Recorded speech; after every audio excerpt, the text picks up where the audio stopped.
जमशेदपुर के एमजी अस्पताल में एक दुर्घटना घटी जहां 5 लोग वहां दब गए, मगर 3 लोगों की मौत हो गई। घटना क्या घटी? जमशेदपुर के एमजी अस्पताल में शाम 4 बजे के आसपास दूसरे तल्ले के मेडिकल वार्ड का एक छज्जा गिर गया। छज्जा वो भी कितना बड़ा, लगभग 20 से 30 फीट का वो छज्जा था। इसे गिरने के बाद लगभग 5 लोग दब गए, जिसमें 3 लोग की मौत हो गई और 2 घायल हैं। एक घायल को टीएमएच अस्पताल पहुंचाया गया, जिसके बाद अस्पताल में अफरा तफरी मच गई और सुबह होने का इंतजार भी माननीय स्वास्थ्य मंत्री इरफान अंसारी नहीं किया। सीधे रांची से चलकर जमशेदपुर एमजी अस्पताल निरीक्षण करने, जायजा लेने पहुंच गए। जहां पहुंचने के बाद वो घंटों देखे, समझे, उसके बाद उन्हें साफ तौर पे कहा है कि मृतकों को एक राशि दी जाएगी 5 लाख रुपए की और घायलों को भी कुछ राशि दिया जाएगा। मगर क्या ये राशि उनके लिए पर्याप्त है? क्या ये घटना दोबारा न घटे, इसके लिए कोई व्यवस्था करने की जरूरत है? उस पर भी उन्होंने साफ किया है कि इस बिल्डिंग के तमाम जो मरीज है उनको यहाँ से हटाया जाएगा, नए बिल्डिंग में शिफ्ट कराया जाएगा और तमाम व्यवस्थाएं की जाएगी कि इस तरह की घटना दोबारा न घटे। मगर सवाल उठता है कि क्या इतनी पुरानी बिल्डिंग में मरीजों को रखना चाहिए, वो भी वार्ड में नहीं, आगे बरामदे में, जो छज्जा गिरने लायक हो, जो छज्जा टूटने लायक हो तो नहीं। मगर वर्षों से इसी तरह से जमशेदपुर के एमजी अस्पताल में इलाज चलता आ रहा है। आज जो घटना घटी है काफ़ी दर्द देने वाली घटना है। इस हादसे के बाद जमशेदपुर के लोग के अंदर एक आक्रोश भी देखा जा रहा है कि सरकारी व्यवस्था क्या इस तरह से होता है कि मरीज़ वहाँ मौत हो जाती है, और वो भी कौन मरीज़ थे? वो लावारिस मरीज़ थे। वो वार्ड ही लावारिस के रूप में बना दिया गया था, जहाँ लावारिस मरीजों को वहाँ ट्रीटमेंट की जाती थी। के अनुसार आज लगभग 4 बजे के आसपास एमजीएम के बिल्डिंग के कुछ कॉरिडोर्स गिरने की सूचना प्राप्त हुई थी, जिसमें साथ ही साथ हम लोगों ने वरीय अधिकारी, एडीसी, एसडीओ और साथ ही साथ हमारी जो रेस्क्यू टीम है सिविल डिफेंस की और टाटा की, उनको रश कराया था। उनके रश करने के पश्चात यहाँ पर टोटल काउंट हम लोगों का लगभग 15 लोगों का था, जिसमें 12 लोगों को चिन्हित कर लिया गया था और साथ ही साथ अभी फ़िलहाल 2 हमारी डेड बॉडी रेस्क्यू हुई है और एक की आशंका जताई जा रही है कि वो अभी भी यहाँ पर मौजूद है, जिसको हमारी रेस्क्यू टीम्स अभी तलाश करने में जुटी हुई है। मेडी वार्ड को खाली करा दिया गया है और यहाँ पर ये मेडिसिन वार्ड था हमारा, जहाँ पर जो लोग एक तरीके से जिनके कोई अटेंडेंट्स नहीं थे वो लोग यहाँ पर थे और कॉरिडोर में ही उनके बेड लगे हुए थे। और यहाँ पर अभी रेस्क्यू ऑपरेशन जो है वो बहुत तत्परता से जारी है और हम लोग अनुमान लगा रहे हैं कि जल्दी हम लोग तीसरी बॉडी को भी रेस्क्यू कर लें। एडीसी की अध्यक्षता में एक जांच कमेटी गठित की गई है, जिसमें एसडीओ को रखा गया है, एग्जीक्यूटिव इंजीनियर बिल्डिंग को रखा गया है और साथ ही साथ एमजीएम के प्रिंसिपल को भी रखा गया है। इसकी सघन जांच के लिए 48 घंटा दिया गया है और इसकी जांच रिपोर्ट को सचिव सर को, एसीएस सर को प्रेषित किया जाएगा। हालांकि ये आज की मामला नहीं है, कई वर्षों से इसी तरह से उस सेकेंड फ्लोर पे मेडिकल वार्ड के नाम पे लावारिस मरीजों को लेटाया जाता था और इलाज किया जाता है। जहां एक मरीज ने भी साफ तौर पे कहा कि अपनी हम जान बचा करके भागे हैं। एक घायल ने साफ तौर पे कहा कि हम किसी तरह से बचे हैं, कुछ चोट लगा है मगर अब हम ठीक है। मगर वो लोग जो मृत्यु हो गए, जिनकी मौत हो गई, उनका क्या होगा? शायद उनका यहाँ कोई नहीं है, मगर ऊपर वाला उनके साथ जरूर था, तब तो आज तक वो जिंदा थे और आज ये दुर्घटना करने के बाद उनकी मौत हो गई। आइए आपको हम सुनाते हैं कि मंत्री महोदय क्या कहते हैं, मंत्री महोदय कैसे एक्शन लेते हैं और क्या क्या आदेश दिए हैं। देखिए, जो घटना घटी है ये काफी दुखद है और अभी हम लोग आए हैं यहाँ पर माननीय मुख्यमंत्री हेमंत सोरेन जी के निर्देश पर हम लोग आए हैं। उन्होंने मुझे और हमारे जो विभाग की जो सेक्रेटरी हैं अजय कुमार जी को भेजा है। यहाँ स्थानीय विधायक जी भी हैं, डीसी है, एसपी है, जिला प्रशासन है, यहाँ मुस्तैदी से लगे हैं, विभाग भी लगा हुआ है।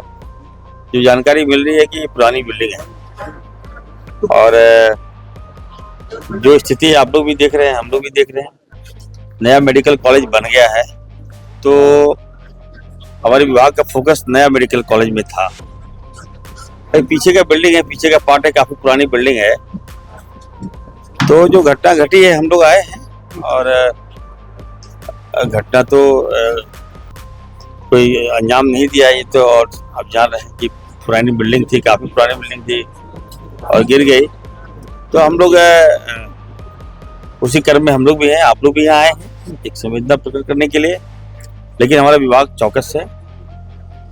हम लोग ने निर्णय लिया है कि जो पीड़ित परिवार हैं, आदरणीय मुख्यमंत्री हेमंत सोरेन जी के निर्देश पर 5 5 लाख रुपया पीड़ित परिवार को हम लोग देने जा रहे हैं और जो लोग घायल हैं उसको 50-50 हज़ार रुपया हम देंगे। और हम जांच कर रहे हैं। हम विभाग के सेक्रेटरी साहब से मेरी बात हो रही थी रास्ते में, एक टीम गठित हम करेंगे और जो उसमें लापरवाही बरता होगा, जिसका भी उसमें लगेगा कि नहीं वो लापरवाही है, तो उस पर हम लोग कार्रवाई करेंगे। तो ऐसे समय में कुछ कहना जल्दीबाजी होगा, लेकिन हम लोग बिल्कुल विभाग चौकस है और अगर आप लोगों को लगता है कि नहीं कहीं कोई त्रुटियां हैं, कोई गलती किया है, तो निश्चित तौर पर तो कार्रवाई करेंगे।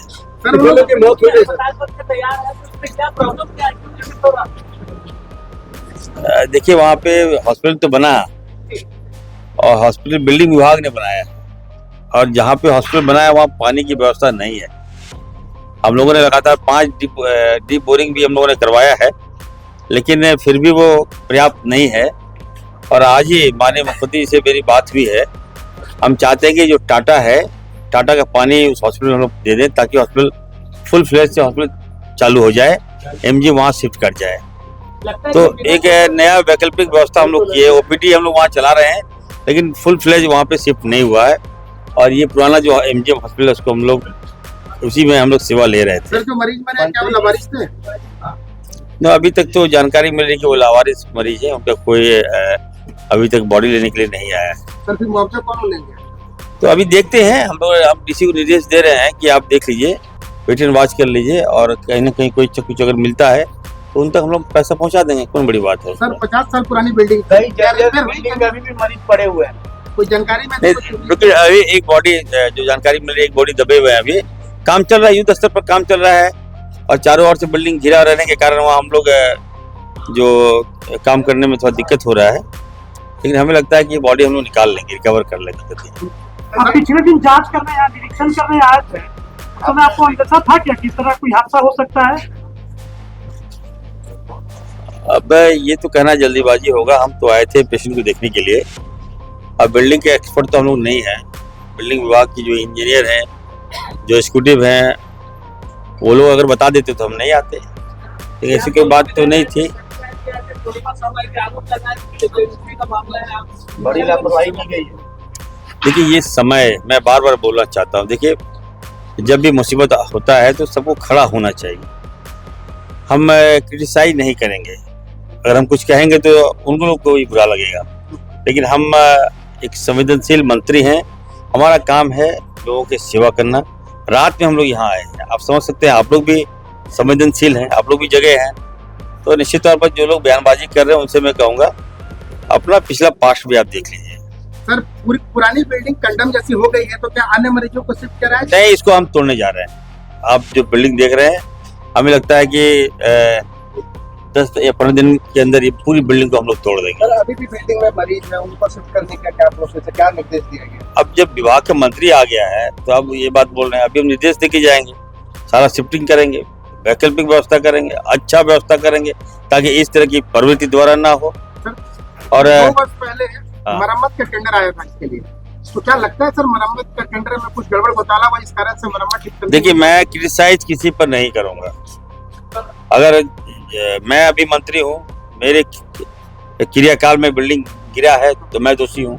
अगर आपको लगता है कि मैं जिम्मेवार हूँ तो ठीक है, लेकिन मैं काफी मर्माहत हूँ। इस घटना से हम किसी की जान चली गई, बिल्डिंग ढह गया, तो अवश्य है थोड़ा सा खराब लगा है मुझे। कर मंत्री महोदय का कहना साफ था कि अब एक्शन इस पे लिया जाएगा। बिल्डिंग पुरानी थी, कंडम बिल्डिंग लगभग थी, कारण कि लगभग 50 वर्ष पुरानी थी, मगर अस्पताल में इस तरह से दोबारा घटना ना हो, इसके लिए तमाम मरीजों को यहाँ से हटा करके नए जगह शिफ्ट किया जाएगा और मुआवजे का भी उन्होंने ऐलान किया है। देखना काफ़ी दिलचस्प है इस घटने के बाद प्रशासन की आँख कैसे खुलता है, अस्पताल के प्रशासन क्या करते हैं, क्या ऐसा करते हैं कि दोबारा घटना इस तरह से यहाँ ना घटे। अपने सहयोगी नवीन प्रधान के साथ इंद्रजीत सिंह, समाचार प्लस MGM।